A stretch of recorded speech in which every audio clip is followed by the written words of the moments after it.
अस्सलामुअलैकुम। मोहम्मद अज़हर सिद्दीक अपने programme maths views के साथ हाजिर खिदमत है। बहुत अहम इशूज़ पे जिस पे गुफ्तगू करनी है। एक तो मैं ख़बर देता चलूँ आपको कि लंदन में नजम सेठी कोई पैकेज लेकर गया हुआ था और यही बता रहा था कि हमारी कोई इस्टेब्लिशमेंट से हो गई है, हम पता नहीं क्या कुछ कर रहे हैं और मियाँ साहब नहीं मान रहे। ये ज़हन में रख लें, ये सब लॉलीपॉप है अपने वोट बैंक को ज़िंदा रखने के लिए। हक़ाइक़ से इसका कोई ताल्लुक़ नहीं है। लंदन में तो और भी एक मुलाकात बड़ी ज़बरदस्त हुई है और उसमें मैंने आपको बता चुका था एहसन मून साहब की मुलाकात हुई और फिर साथ ही आज़म मसीह तारड़ का भी सुन रहा हूँ। आज़म तारड़ तो कह रहे थे कि हाल में नहीं गए, लेकिन इंग्लैंड के दोस्त हमारे बता रहे हैं कि वो वहाँ पर गए और ये जो पटिशन दायर करनी है ताहियात नाहली के हवाले से वहीं बैठकर डिस्कस हुई है और ये जिसने तैयार की आने वाले दिनों में वो सारी चीज़ें भी सामने आ जाएंगी। अभी इस पर मैं बहरहाल जब तक मैं गुफ्तगू ना कर लूँ यहाँ हमारे वकला भाई दोस्तों से मैं आपको खास खबर नहीं दे सकता, लेकिन ये हमारे इंग्लैंड के जो मेरी ज़राए हैं वो इस बात को कन्फर्म कर रहे हैं कि बिल्कुल ऐसा ही है और ये चीज़ें सारी अब आपके सामने। अगली खबर एक और है वो शहबाज शरीफ के हवाले से, अभी नहीं, मैं अगले प्रोग्राम में जो आप पॉलिटिकल डायरीज़ देखेंगे उसमें गुफ्तगू करूँगा। लेकिन ये मैं बता दूँ आपको कि ये जो सोच रहे हैं ना, सुहाने ख्वाब देख रहे हैं, इसमें हक़ाइक़ कोई नहीं है। इन्हें फेस करना पड़ेगा हालात और वाक़यात को और कानून के मुताबिक देखना पड़ेगा और उन्हीं के मुताबिक चीज़ों को लेकर आगे चलना पड़ेगा और उसमें कितना का रास्ता है, हक़ और सच है, वो सारा कुछ आपके सामने आ जाएगा। अगली जो खबर आपके सामने वो रखनी है वो बड़ी अहम इस कॉन्टेक्स्ट में कि मरीम नवाज़ आज इस्लामाबाद हाई कोर्ट में एवन फील्ड के और के अपीलों में पेश हुई।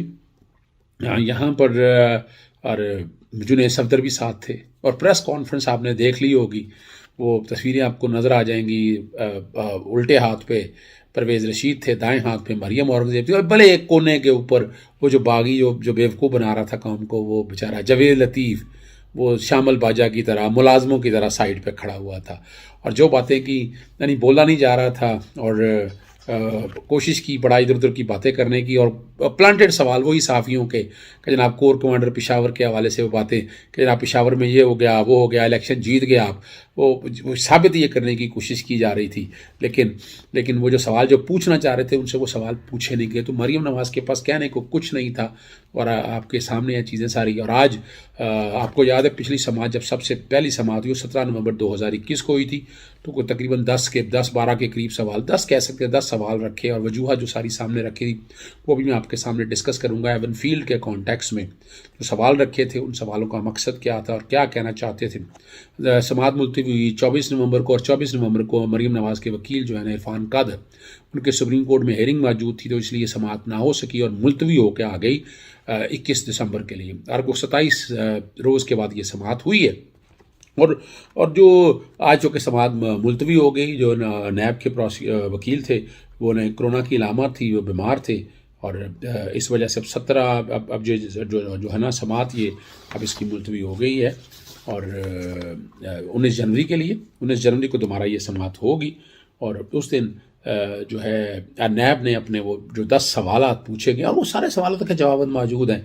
एक ऐसा परसेप्शन दिया जा रहा है कि ऐसा नहीं है, लेकिन बड़ी बुरी तरह फंस गया। अगर अच्छा ये चीज़ याद रखिएगा, आपको ये मैं आपको बताता चलूँ, आपको वो बड़ी अहम चीज़ है। वो अहम चीज़ ये है कि ये सारे पनामा से शुरू हुआ। पनामा में डिसक्वालिफिकेशन हुई थी, डिसक्वालिफिकेशन 62(1)(f) के तहत। बैकग्राउंड पे वो चल रहा होगा कि नवाज शरीफ ने अपने जो है ना छुपाए थे और छुपा के वो चीज़ें सारी सामने रखी थी, आपको अंदाज़ा हो गया था। दुबई की अकामा के कॉन्टैक्स में अब वो 62(1)(f) इसलिए अप्लाई होता है कि जब आप सादोक और अमीन इस कॉन्टैक्स में आता है जब आप चीज़ें सारी छुपाते हैं, और जब आप चीज़ें छुपाते हैं तो आपके पास कहने के लिए कुछ नहीं होता। आपका ना ये तो लॉ है ना, उस लॉ के मुताबिक तो डिस्क्वालिफिकेशन होनी है। नैब के हवाले से मामला 126 दिन की समात हुई थी। आपके पास सबूत अगर होते तो रख देते ना, अगर हसन मालिक था, हुसैन मालिक था, कोई भी तो सबूत रखने का पूरा मौका था, तो आपने सबूत रखने का पूरा मौका ज़ाया किया है, ये याद रखिएगा। और फिर मामला भिजवाया है JIT के पास गया, आपको याद है 126 दिन की हियरिंग के बाद एक JIT से होकर फिर आया, फिर पूछा गया, फिर 6 दिन 7 दिन के लिए 6 दिन के लिए हियरिंग हुई, नहीं जवाब मौजूद था। फिर यहाँ डिस्क्वालिफिकेशन हुई, 5 मेंबर बेंच का फैसला आया, फिर मामला गया नैब के पास। नैब ने इंक्वायरी की और नैब की इंक्वायरी में कॉपरेट नहीं किया उन्होंने। वो व्हाट्सएप पे लीक, इन वजह थी सबूत नहीं थे ना इनके पास। अगर होते तो सारे सबूत देते कि जनाब ये हैं वो ज़राए, ये हैं सबूत, और लेकिन सबूत इन्होंने पेश नहीं किए, ये भी आपको याद है। और यहाँ मैं बार बार आपके सामने वो फिर मैं चला देता हूँ ज़राए के हवाले से। आपको इला सना बुच्चा के प्रोग्राम में मरीम नवाज़ ने ही कहा था मेरी सेंट्रल लंदन के पूरे पाकिस्तान में जायदाद नहीं, वो भी सुन लीजिएगा। फिर वो सुन लीजिएगा जो उनके बेटा हैं हसन, जो उन्होंने कहा था किराए पे हैं फ्लैट्स। और फिर हुसैन ने जावेद चौधरी के प्रोग्राम में जो कहा था वो भी आप सुन लीजिएगा। ये सारी इकट्ठी मैं चलवा दूंगा आपके साथ। और फिर नवाज शरीफ ने जब अपना असेंबली में कहा था ये हैं वो ज़राए आज तक नहीं पेश कर सके। ये रिकॉर्ड की चीज़ें हैं, ये याद रखिएगा। अगर होते तो पेश कर देते ना, पेश नहीं किए ना इन्होंने। जनाब स्पीकर, दुबई और जद्दा की फैक्ट्रियों के हवाले से तमाम रिकॉर्ड और दस्तावेज मौजूद हैं। हजूर, ये हैं वो ज़राए और वसाइल जिनसे लंदन के फ्लैट्स खरीदे गए। जनाब स्पीकर, मेरी सेंट्रल लंदन में प्रॉपर्टीज तो दूर की बात है, मेरी पाकिस्तान में भी कोई प्रॉपर्टी नहीं है। मैं अपने वालिद के साथ रहती हूँ और मुझे समझ नहीं आई कि मेरी और मेरी वालदा की और बहन भाइयों की प्रॉपर्टीज ये कहाँ से निकाल के ले आए हैं।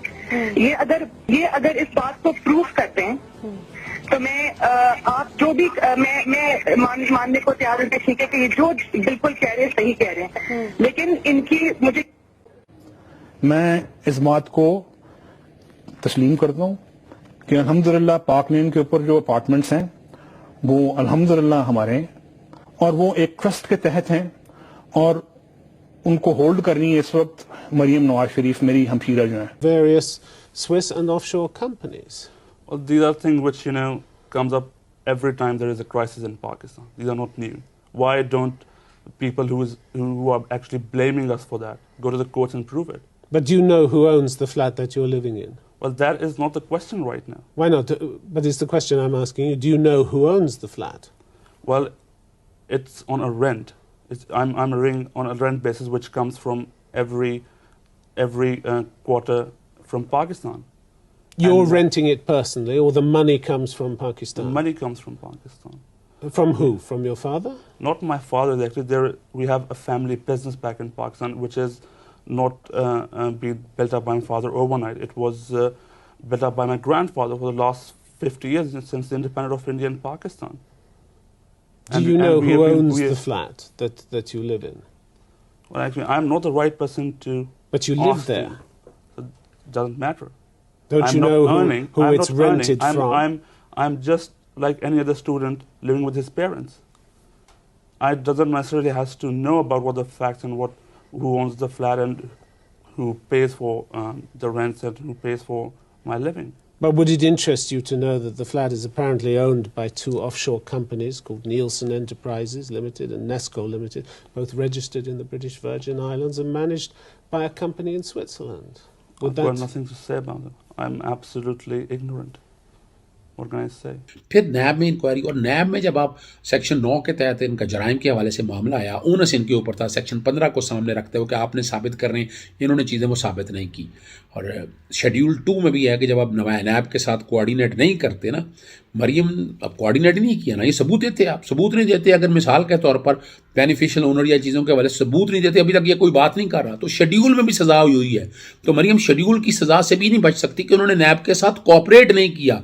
अब ये नैब ने सारे मामले को, मैं शेड्यूल भी चला रहा हूँ, सेक्शन 9 भी बैकग्राउंड पे चल रहा होगा और शेड्यूल भी बैकग्राउंड पे चल रहा होगा, ताकि आप लोगों को चीज़ें सारी बड़ी क्लैरिटी के साथ समझ आ जाएं। अब चलते हैं उन 10 सवालों की तरफ। जो सबसे पहला सवाल रखा था तो जो अपना जो पूछा गया अदालत में, मैं नाम नहीं ले रहा, जो कि जस्टिस आमिर फारूक और जस्टिस मोहसिन अख्तर कियानी ये डिवीज़न बेंच के तौर पर ये केस सुन रहे हैं कि अगर वो बेटी को ये गिफ्ट दे दिया तो उससे क्या फ़र्क पड़ेगा। बेटी को गिफ्ट देने का इशू नहीं है यहाँ, जहाँ इशू है ओनरशिप का, मलकियत का, मनी ट्रेल का। बहरहाल ये सवाल है जिसके जवाब नैब ने जो 19 जनवरी की समाअत है उसके लिए देने हैं 2022 के लिए।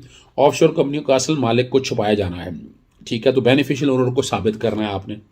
मरकज़ी मुलज़म के खिलाफ अगर कोई शवाहिद नहीं होंगे तो बेनिफिशियल को वैसे मरकज़ी मुलज़म के तो मौका पूरा दिया गया ना जी, कि आप साबित करें, आकर लाएं। आप अगर आपके पास ज़राए मौजूद है, ये हैं वो ज़राए साबित कर दें तो बात ख़त्म हो जाएगी। वो ज़राए आपके पास मौजूद नहीं है तो याद रखिएगा, या तो ज़राए मौजूद हो, ज़राए आपके पास है नहीं है ज़राए आपके पास, ये भी याद रखिएगा।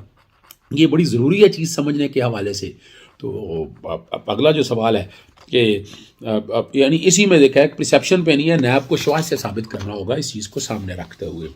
और जायदाद के ज़राए के लिए यानी उसको किस तरह आगे शिफ्ट हुआ है, आनंद जुर्म के हवाले से, मनी ट्रेल के हवाले से ये साबित होने के ट्रस्ट डीड मरीम नवाज़ के हवाले से है।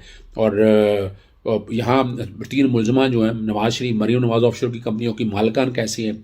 मरीम नवाज़ ने अपने दफ़ा में, अब देखें ये बड़ा अहम इशू है, मरीम नवाज़ ने अपने दफ़ा में जवाब क्या दिया। मालिक नवाज शरीफ है, मरीम नवाज़ है, तो नवाज शरीफ का क्या ताल्लुक है। ये बेनिफिशियल ओनरशिप, बाप प्रॉपर्टी खरीदता है और बेटी को गिफ्ट कर देता है। देखें यही तो है ना स्पाउस के नाम जायदाद खरीदने का। बाप नाजायज़ राय से खरीदे, गिफ्ट भी दे आपको। अगर आपको गिफ्ट दे तो आप आनत जुर्म में आते हैं ना, वो बिन एक जायज़ जायदाद नहीं, आप उसको आगे गिफ्ट दे दें तो आनत में आप तो साथ शामिल हैं कि बाप के 2 नंबर की जायदाद है, करप्शन की जायदाद है। वो अगर आप आगे चले जाएंगे तो आपके लिए मसाइल, तो आप बड़ी क्लैरिटी की बात है। 342 के स्टेटमेंट में मरीम ने खुद कहा कि वो ट्रस्टिंग है लेकिन बेनिफिशियल ओनरशिप के हवाले से नहीं किया। आपको याद है अपना मोहन फाइनेंस का जो कंपनी है जिसने ये डॉक्यूमेंट सारे लीक किए थे तो उन्होंने बेनिफिशियल ओनरशिप के हवाले से बड़ी वाज़ेह तौर पर बात की थी। वो ख़त थे, वो कहने लगे ये क्लाइंट और मोकल के दरमियान की गुफ्तगू है। वो ये देखें यहाँ अपना लंदन के अंदर ऑफशोर कंपनियों में ये वकील ही सारे मामला चलाता है, तो वकील के जो एक कागज़ लिखा जाता है उसकी एक वैल्यू है, उसकी एक ओनरशिप है। तो ये भी इंग्लैंड के कवानीन सही इस बात को साबित कर देंगे कि ऑफशोर कंपनियों में वकील ही सारा मैनेज करता है, बंदे कोई नहीं आते हैं। तो ये एक आम वकील और क्लाइंट के दरमियान का इशू नहीं है। ये इस बात कर सकते, वो इसकी कन्फर्मेशन कर रहा है कि वो इसका मालिक है, ये लेकर आना था, उन्होंने नहीं करना। और अपना साथ वो एक सवाल है कि कैसे साबित करेगा कि नवाज शरीफ खानदान का बेनिफिशियल ओनर है। बर्डन ऑफ प्रूफ ये मुलजमान पर होता है, लेकिन नैब को पहले इनिशियल बर्डन जो डिस्चार्ज करना है दस्तावेज। अब दस्तावेज काफ़ी मौजूद है। ये एक प्रॉपर्टी खरीदी है, मनी ट्रेल है नहीं, पाकिस्तान में अपना अकाउंट स्टेटमेंट के अंदर या सॉरी इनकम टैक्स की रिटर्नों में या वेल्थ स्टेटमेंट में ये डिक्लेयर नहीं किया है, बाहर पैसा जाना साबित नहीं हुआ है। तो और हसन और हुसैन के हवाले से बड़ा मौका था, पूरा हसन और हुसैन ने चीज़ें सारी सामने रख, वो मालिक थे, अगर पैसा उन्होंने दिया था वो चीज़ें सारी सामने आनी चाहिए। पाकिस्तान के अंदर आपको याद है कि मैंने आपके सामने अभी बैकग्राउंड पे मैं वो भी चला रहा हूँ जो एवन फील्ड का फैसला है, ताकि आप तक क्लैरिटी के साथ आ जाए। एवन फील्ड का फैसला बैकग्राउंड पे चल रहा होगा और इसी में आपको याद है PTT 2016 का 1988-89 के हवाले से 9,36,211 चौधरी शरीफ जो कहते थे ना अरबों रुपए के इनके दादा मालिक है, वो दादा की औकात आपके सामने आ जाएगी कि वो 9,36,211 1988-89 में 9 लाख के 9 अरब रुपए नहीं आमदनी थी, ना 9 करोड़ थी ना 90 करोड़ थी। वो बैकग्राउंड पे वो भी चल रहा होगा ताकि आप लोगों को बड़ी क्लैरिटी के साथ आ गई। और कई इल्ज़ाम हैं जो फोटोकॉपी की बुनियाद पर डॉक्यूमेंट रखे हैं, वो ये नैब को साबित करना है, डिस्चार्ज के हवाले से लेके आना है।